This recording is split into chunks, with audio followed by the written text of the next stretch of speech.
Subscribe करिए summers education centre को और बेल आइकन को दबाइए ताकि आपसे मेरा कोई भी लेटेस्ट वीडियो मिस ना हो पाए। Hello friends, welcome to my channel Samar's education centre. आज की वीडियो में आपको ज्योग्राफी का चैप्टर 1 का पार्ट 2 पढ़ाने आ रहा हूँ। तो बिना किसी देरी के इस वीडियो को स्टार्ट करते हैं।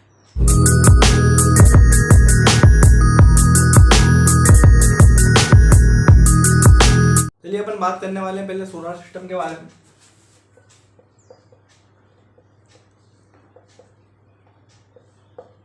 तो सबसे पहले अपन सोलर सिस्टम के बारे में समझने वाले हैं, सोलर सिस्टम होता क्या है।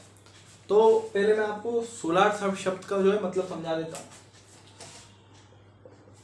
सोलर यानी रिलेटेड टू द सन, मतलब सूरज जो है रिलेशन है किसका, सूरज से रिलेशन है किसका, सोलर। कैसे, ये सूरज है बीचों बीच, यहाँ पे बाकी 8 प्लैनेट्स हैं वो अभी अपन डिस्कस करेंगे अभी अपन। तो क्या होता है कि ये जो प्लैनेट्स हैं ये सूरज के चक्कर लगाते हैं इस प्रकार से, और इस चक्कर लगाने की प्रोसेस को बोला जाता है ऑर्बिट। ऑर्बिट मतलब ये मान लेते हैं मरकुरी है, ये मरकुरी है, तो ये सबसे जो है पास है सूरज के। अभी किस प्रकार घूमेगा, ये इस प्रकार में घूमेगा। और ऐसा नहीं है कि पहले भैया हम यहाँ घूम रहे थे अब हम इतने बड़े में घूमने लगे, या पहले हम यहाँ घूम रहे थे अब हम इतने छोटे में घूमने लगे, ऐसा नहीं है। ये अपने फिक्स पाथ पे जो है घूमेगा, एक ही एक्सिस पे घूमेगा इस प्रकार से। इस प्रकार का इसका जो है रेवोल्यूशन रहेगा, उसको बोला जाता है फिक्स ऑर्बिट। ये अपने इसका जो रास्ता है वहीं के वहीं घूमेगा गोल गोल, ऐसा नहीं है कि आगे पीछे हो जाए। तो इसको कंट्रोल कौन करता है, इसको कंट्रोल करता है सन। सन जो है अपनी ग्रेविटी की मदद से इसको खींचे रखता है कि भैया तुम भटक मत जाना। अगर सन की ग्रेविटी नहीं होती तो ये इस प्रकार से घूमता हुआ यहाँ आगे निकल जाता, पर अब ग्रेविटी तो उसको वहीं रहना पड़ेगा, इसलिए वो इस प्रकार से जो है घूमता रह रहा उसके सन के अराउंड। इसको बोला जाता है सोलार, इसलिए मैंने आपको बोला सोलार मतलब रिलेटेड टू द सन। तो अपन बात करते हैं कि जो सनलाइट है वो जो है 8 मिनट और 16.6 सेकेंड या फिर 20 सेकेंड में पहुंच जाती है अर्थ पे। क्या, सनलाइट। मतलब जो सन है वो कितना दूर है अपनी धरती से, अपन अंदाजा लगा सकते हैं 150 मिलियन किलोमीटर दूर। ये इतना दूर है किससे, धरती से। सन इतना दूर है 150 मिलियन किलोमीटर दूर है, और फिर भी इसको लगते हैं 8 मिनट 20 सेकेंड। इतना टाइम लगता है रोशनी को जो है अर्थ पे पहुंचने के लिए, सनलाइट को। ठीक है, फिर अपन बात करते हैं कि जो सेलेस्टियल बॉडी है, जो सेलेस्टियल बॉडी है या फिर सन, सेलेस्टियल बॉडी यानी जैसे कि एस्ट्रॉइड हो गए, मीटरॉइड्स हो गए, कॉमेट्स, सैटेलाइट आर्टिफिशियल होती है, अपन लोग भी भेजते हैं D2 जिससे अपना सही चले और अर्थ की जो भी इंफॉर्मेशन है अपन गैदर कर पाए, अपन समझ पाए, इसलिए। तो ये सब चीज़ें उसको होती हैं सेलेस्टियल बॉडी। उसके अंदर आता है सन भी आता है, और 8 प्लेनेट जो कि सोलर सिस्टम के अंदर आते हैं। तो ये सब चीज़ें जो है अपने सोलर सिस्टम के अंदर आती है। और इन सब के बारे में जो पढ़ाई करता है, मतलब इन सब के बारे में जो पढ़ता है कि भैया अर्थ का मूवमेंट किस प्रकार का है, गोल है, मतलब कैसे में घूम रही है, वो वैसे में घूम रही है, और उसका रोटेशन रिवोल्यूशन ये सब कैसा है, तो उसको पढ़ने वाले लोग को बोला जाता है एस्ट्रोलॉजर्स। एस्ट्रोलॉजर्स ये लोग इस चीज़ के बारे में पढ़ते हैं, फिर अपन को समझाते हैं। तो ये था आपका सोलर सिस्टम के बारे में, नोट कीजिए आप।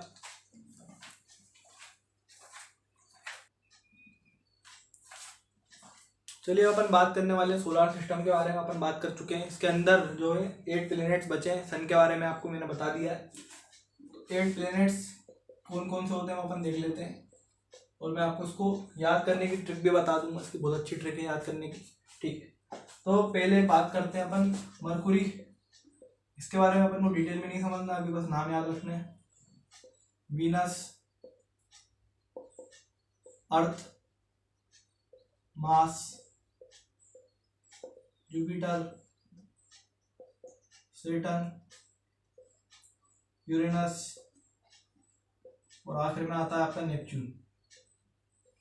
अभी अपन को ये सब नहीं पता करना है कि कितने बड़े हैं, इसका साइज कितना है, ये जो है कितनी देर में रेवोल्यूशन कर लेते हैं किसी भी सूरज का, सन का। अपन को बस इसमें ये याद रखना है कि ये इन चार प्लेनेट्स को इस प्रकार से डिवाइड करा गया है। क्यों करा गया है मैं आपको समझाता हूँ। तो मरकुरी, वीनस, अर्थ, मार्स, ये जो प्लेनेट्स हैं ये जो है बने हुए हैं आपके रॉक से। और ये कैसे हैं, इनका जो साइज है वो स्मॉल है, साइज जो है स्मॉल है, पूरी रॉक से बने हुए हैं ये प्लेनेट चार। बाकी जुपिटर से लेकर अपन नेपच्यून तक की बात करें तो ये जो है गैसों से बने हुए हैं और लिक्विड से बने हुए हैं। इनकी साइज की बात करें, इनका साइज जो है बहुत बिग है। और ये सब कैसे बने गैस से और लिक्विड से वो भी हम बाद में डिस्कस करेंगे। तो Mercury, Venus, Earth, Mars, Jupiter, Saturn, Uranus, Neptune, इस प्रकार से इनको आधा से डिवाइड करा गया है। अपन बात करने वाले हैं कि इनकी मून की कितनी संख्या है, नंबर ऑफ मून, चांद। मरकुरी की बात करें तो 0, वीनस का भी सेम 0, अर्थ का आप जानते ही हैं 1, मार्स का होता है 2, जुपिटर का होता है 53, बहुत होते हैं, सैटर्न का भी सेम टू सेम, यूरेनस का होता है 27, नेपच्यून का होता है 30। इस प्रकार से आपको ये सब याद करने के आपको ट्रिक बताने वाला हूँ। तो आपको क्या करना है, एक कॉपी लेनी है, जैसे आपको पहले वीडियो में बताया था। आपको पहले एक पेज में ये सब आ जाना चाहिए, ठीक है।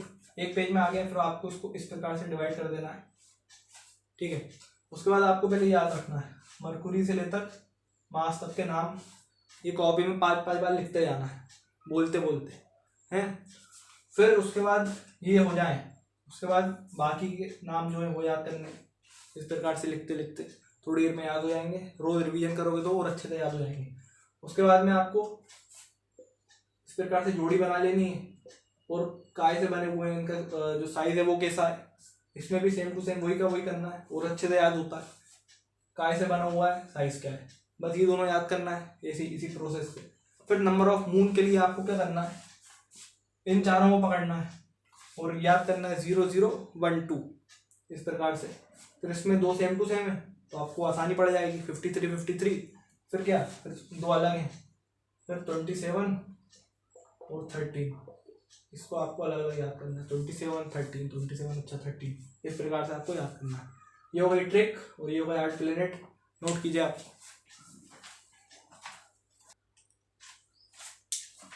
अब अपन बात करने वाले अर्थ की, वो भी सोलर सिस्टम का एक हिस्सा है जिसमें अपन रहते हैं। तो अर्थ की अपन बात करते हैं, इसमें अपन ये समझेंगे कि अर्थ, सबसे पहली बात कि अर्थ में अपन रह पा रहे हैं, ये सबसे बहुत अच्छी बात है, बहुत अच्छी बात है। बाकी प्लेनेट्स पे अपन नहीं रह पाते, ये इनर प्लेनेट्स के अंदर से आता है। Mercury, Venus, Earth, Mars, Jupiter, Saturn, Uranus, Neptune, इस प्रकार से आधा आधा करा था मैंने। और इन चारों को बोला जाता है इनर प्लेनेट्स, ये भी आपको याद रखना है। और इन चारों को बोला जाता है आउटर प्लेनेट। मतलब सूरज से ये चार जो है बहुत पास है और ये चार, बाकी के चार जो है बहुत दूर है, इस प्रकार से। तो अर्थ ये 3rd नंबर पे आती है इनर प्लेनेट के अंदर, और इसमें जो है लाइफ है, क्योंकि ये रॉक से बनी है, इसका स्मॉल भी जो है ठीक है, स्मॉल है, ज़्यादा बड़ा भी नहीं है। तो अर्थ में जो है लाइफ सपोर्ट होती है, या फिर अपन लिख सकते हैं इट सपोर्ट्स लाइफ। ये लिख देते हैं, ये लिख देते हैं इट सपोर्ट लाइफ, मतलब ये लाइफ को सपोर्ट करती है, क्योंकि इसके अंदर जो है एयर प्रेजेंट है, वाटर प्रेजेंट है, और इम्पोर्टेंट जो है इंग्रेडिएंट्स प्रेजेंट है, जिससे जो है हम रह सकते हैं इस धरती के अंदर। और एक और चीज़ मैं आपको बता दूं धरती के बारे में कि ये जो है 2/3, अगर अपन फ्रैक्शन की बात करें तो 2/3 पानी से कवर्ड विथ वाटर लिख सकते हैं। 2/3 फ्रैक्शन की बात करें, परसेंटेज की बात करें तो 75% जो है पानी से कवर्ड है।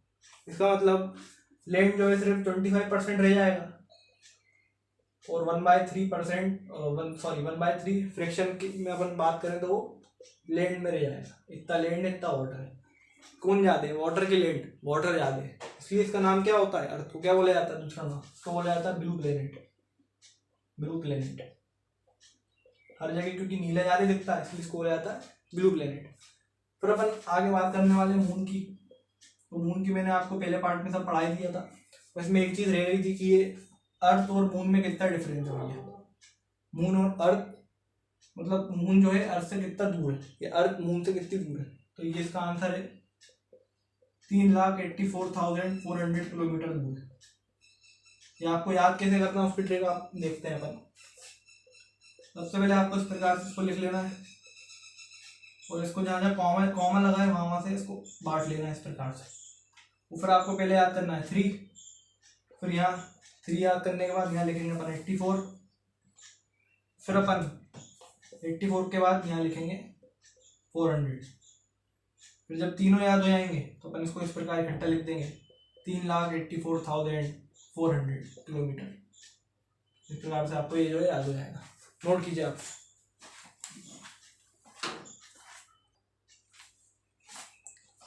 अपन बात करने वाले एस्ट्रॉइड और मीटरॉइड गैलेक्सी यूनिवर्स के बारे में, इसको समझते हैं अपन। सबसे पहले मैं आपको बताऊंगा एस्ट्रॉइड, उसके बाद में मीटरॉइड के बारे में। वो दोनों अपन बाद में समझेंगे। ये दोनों अपन इसलिए एक साथ समझ रहे हैं क्योंकि दोनों आपस में थोड़े रिलेटेड हैं। आपको दिक्कत हो सकती है समझने में, कंफ्यूज हो सकते हो आप, तो उसको मैं ट्रिक भी बता दूंगा आपको याद करने की। तो सबसे पहले समझते हैं एस्ट्रॉइड क्या होता है। एस्ट्रॉइड आपने देखा होगा, ये अपनी धरती है, यहाँ से छोटे छोटे छोटे पत्थर निकलते रहते हैं। इतने छोटे नहीं होते, कई बार धरती से बड़े भी हो जाते हैं, पर ज़्यादातर इनका जो है साइज लगभग आप मान सकते हो 4 लाख के करीब, 4 लाख किलोमीटर बड़ा हो सकता है। बहुत बड़ा है ये, 4 लाख किलोमीटर बड़ा। या फिर कई बार छोटे छोटे भी रहते हैं। तो इस प्रकार से ये यूनिवर्स के अंदर घूमते रहते हैं।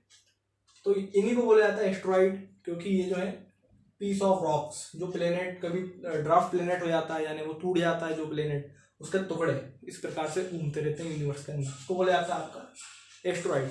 अब मीटरॉइड्स क्या होते हैं? मीटरॉइड्स ये एस्ट्रॉइड होते हैं, पर जब ये अभी बाहर है तो क्या बोला जाएगा इसको? एस्ट्रॉइड।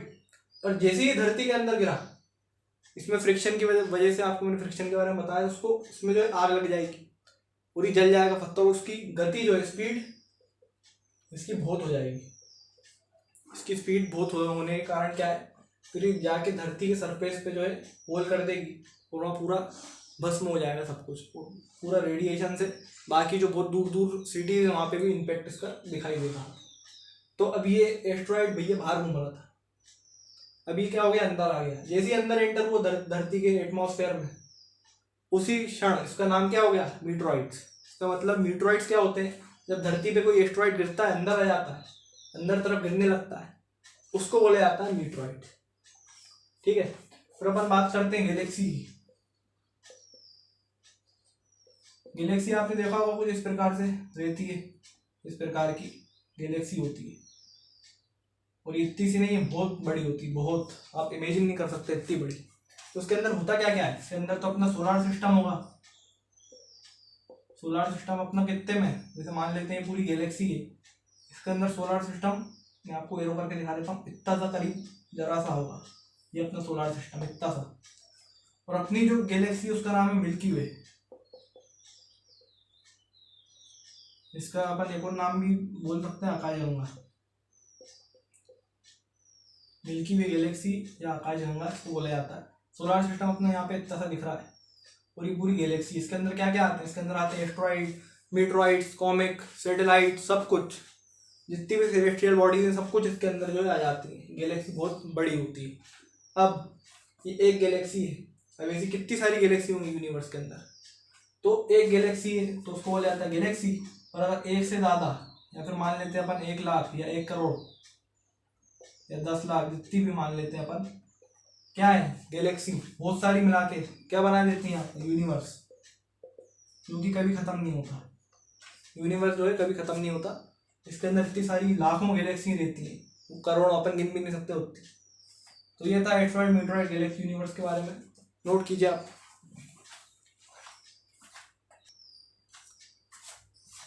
और अपन बात करने वाले सैटेलाइट्स की। तो सैटेलाइट आपने पता ही है आपको क्या होता है। नेचुरल सैटेलाइट होती है जो अपन, आर्टिफिशियल सैटेलाइट होती है जो अपन छोड़ते हैं। ये एक जिससे अपनी D2H की जो केबल है वो चलता है, और जिससे अपन को धरती के बारे में या और किसी प्लेनेट पे अगर अपन छोड़ें तो उसकी इन्फॉर्मेशन गैदर करने में अपन को हेल्प करता है। तो उसके एग्जांपल देख लेते हैं अपन सिर्फ इंडियन सैटेलाइट की एग्जांपल देखेंगे, कौन कौन सी जो है लॉन्च हो चुकी है। कुछ एग्जांपल हैं आपके सामने, इनसेट, IRS, एडुसेट और प्रकार की भी जो है सैटेलाइट होती है। अब अपन बात करने वाले हैं जो आप सब्जेक्ट पढ़ रहे हो ज्योग्राफी, उसके बारे में। तो सबसे पहले तो आपने ज्योग्राफी में देखा होगा, सबसे पहले आता है जियो, फिर आता है ग्राफी। तो सबसे पहले अपन बात करते हैं एक शब्द की, इसका नाम है जियो। अब अपन पहले इंग्लिश में बात करेंगे, फिर इसका ग्रीक नाम देखेंगे, जो पुराना नाम होता है इसका क्या है, तो पहले अपन इंग्लिश में समझते हैं। तो सबसे पहले आता है जियो। अब 3 इसके अंदर जो शब्द निकल सकते हैं इस प्रकार से, शुरू में जियो आएगा, बाकी आखिरी में जो बदल जाएगा। कैसे? सबसे पहले आता है जियोलॉजी। इसका मतलब क्या होता है जियोलॉजी का? इसका मतलब होता है स्टडी ऑफ अर्थ, मतलब अर्थ के बारे में पढ़ाई करने वाले। जो अर्थ के बारे में जो पढ़ाई करता है उसका अलग से जो सब्जेक्ट है वो होता है जियोलॉजी। इसमें आपको सिर्फ अर्थ के बारे में पढ़ना पड़ेगा और कुछ नहीं। तो जियोलॉजी यानी स्टडी ऑफ द अर्थ, जो अर्थ के बारे में पढ़ाई करते हैं उस सब्जेक्ट, उस ब्रांच को क्या बोला जाता है? जियोलॉजी। फिर अगला आते हैं अपन जियोमेट्री, मतलब measurement of earth. Measurement of earth ये आपने पढ़ाई होगा, ज्योमेट्री जो आपने मैथ्स में पढ़ाई करते हैं, सर्कल जो ट्रायंगल्स के बारे में, रेक्टेंगल के बारे में, उसका एरिया निकालते हैं, सर्कमफेरेंस निकालते हैं। तो ज्योमेट्री आने ये होता है मेजरमेंट ऑफ अर्थ। अब इसमें क्या करना पड़ता है अपन को? अर्थ को नापना पड़ता है। ये अर्थ है, इसका डायमीटर कितना है, मैं आपको पहले बार पढ़ा चुका हूँ। डायमीटर कितना है, इसकी जो रेडियस है वो कितनी है, इसका वेट कितना है, ये सब चीज़ें जो है इसके अंदर आती है ज्योमेट्री के अंदर। फिर अपन अगली बात करते हैं जियोइड। ये तो और कुछ है जियोइड। जियोइड यानी क्या होता है?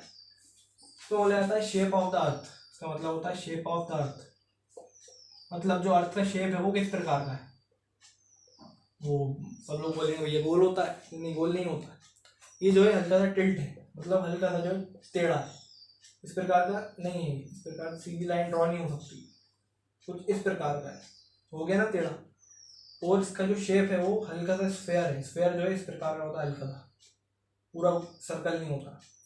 तो इसका पहली बात तो शेप जो है स्फेयर है, और जो है ये हल्का सा टिल्ट टेढ़ा है, तो उसको बोला जाता है जियोइड। मतलब अर्थ का किस प्रकार का शेप है उसको बोला जाता है जियोइड। अब हम बात करते हैं ग्रीक वर्ड्स के बारे में। ग्रीक वर्ड्स मतलब जो बहुत पुराने लोग थे उसको क्या बोलते थे, उसको बोला जाता है ग्रीक वर्ड। क्या बोलते थे पहले के ज़माने में, तो इंग्लिश में बता रहा हूँ मैं, ग्रीक वर्ड के बारे में बताता हूँ। तो जियो को बोला जाता था GE वाला जी बोला जाता था। लॉजी का मैं यहाँ लिख देता हूँ, लॉज एरिया बोला जाता था। फिर मेट्री आता है आपका, मेट्री बोला जाता था मिड एरिया। फिर वाइट्स को बोला जाता था वाइट्स। अब मैं आपको यहाँ पे ट्रिक देता हूँ याद करने की, किस प्रकार याद करना है। तो सबसे पहले अपन ने पढ़ाई क्या है, सैटेलाइट पढ़ी है, इंडियन सैटेलाइट। यहाँ पे आपको याद करना है इंडियन सैटेलाइट, ये 3 एग्जांपल दे रहा है, एक सेक्टर खत्म, तो ये पढ़ना है आपको। फिर ये आप एक फ्लो चार्ट इस प्रकार का ड्रॉ कर लेना। तो सबसे पहले आप जियो, सबके लिए कॉमन है, शुरू में जियो आएगा, फिर लॉजी, मेट्री, ऑइड आएगा। ग्रीक नाम की बात करें तो ग्रीक नाम इस प्रकार से याद कर लेना। बस यहाँ ऑइड में थोड़ा अलग है, वो अच्छे से याद करना पड़ेगा। ऑइड की स्पेलिंग देखिए OID, पर इसमें क्या है OEI, तो थोड़ा दिक्कत हो सकती है, इसको अच्छी तरह से पढ़ना पड़ेगा आपको। ये सब ग्रीक वर्ड्स हैं इसके। फिर shape of the earth, study of the earth, ये सब इसके मतलब पता होना चाहिए आपको, जरूरी है। बाकी जो है आपका सब कुछ हो जाएगा, तो नोट करिए आप। मैं आपको बताना चाहता हूँ कि मैं और यूनिवर्स, या आप या यूनिवर्स में कितना अंतर है, मतलब कहाँ आप इतने से, कहाँ मैं भी इतना था और यूनिवर्स कितना बड़ा, तो मैं आपको वो शो करता हूँ। सबसे पहले मैं अपना एग्जांपल ले लेता हूँ, आप अपना एग्जांपल भी ले सकते हो। तो मैं जो हूँ एक कमरे के अंदर, यहाँ पे मैं आपको पढ़ा रहा हूँ यहाँ खड़े होके, और ये बिंदी आप देख रहे हो ये मैं हूँ, मैं इतने से एरिया में खड़ा हुआ हूँ, और ये मेरा एक रूम है, उसमें आपको मैं पढ़ा रहा हूँ। फिर उस रूम के रूम जो है वो मेरे घर के अंदर है, वो रूम्स। तो मेरा घर मान लेते हैं इतना सा है, तो घर के अंदर रूम है, उसके अंदर में बाहर जा रहे हैं अपन, उल्टे में घर आ गया। ये घर जो है एक सोसाइटी के अंदर है, तो सोसाइटी आ गई आपकी। तो जी सोसाइटी है ये मेरी कोलार रोड भोपाल पे, सरधर्म पे, बीमागंज पे, कहीं पे भी है। तो वो यहाँ पे इतना एरिया मान लेते हैं, इतने एरिया में आ गया है। फिर उसके बाद फाइनली मैं भोपाल में रहता हूँ। फिर भोपाल जो है स्टेट है और उसका जो डिस्ट्रिक्ट है भोपाल, उसके बाहर जो आता है वो आता है मध्य प्रदेश। मध्य प्रदेश, फिर मध्य प्रदेश में मैं रहता हूँ। मध्य प्रदेश कहाँ पे? इंडिया में। इंडिया कहाँ पे? एशिया में। एक कॉन्टिनेंट है, सबसे बड़ा कॉन्टिनेंट है एशिया में। और एशिया जो है कहाँ पे? धरती पे, अर्थ पे। अर्थ कहाँ पे? अर्थ है आपका सोलार सिस्टम में। सोलार सिस्टम कहाँ पे? सोलार सिस्टम में मिल्की वे में, गैलेक्सी आपकी। और बहुत सारी गैलेक्सी क्या बना देती हैं? यूनिवर्स। तो ये सब मिला के मैं बोल सकता हूँ कि मैं एक प्रकार से यूनिवर्स में ही रहता हूँ। वैसे ही बनाना नहीं चाहिए गोला, क्योंकि यूनिवर्स कभी खत्म नहीं होता। तो ये बाकी जो जितना बड़ा गोला आप देख सकते हैं इसको बोला जाता है आपका यूनिवर्स। ये रहा यूनिवर्स, ये रहा यूनिवर्स पूरा, कभी खत्म नहीं होगा, जाता है हमेशा। और ये रहा मैं, इतना सा। आगे फिर आप देखो तो कितनी सारी चीज़ें आती हैं, तो आप अंदाजा लगा सकते हो आप और यूनिवर्स में कितना ज़्यादा अंतर है, यूनिवर्स कितना बड़ा है, तो सोच से भी ज़्यादा। Have a note of it. तो ये था ज्योग्राफी का चैप्टर 1 का पार्ट 2। फिर मिलते हैं अगले वीडियो में, अब तक के लिए बाय बाय।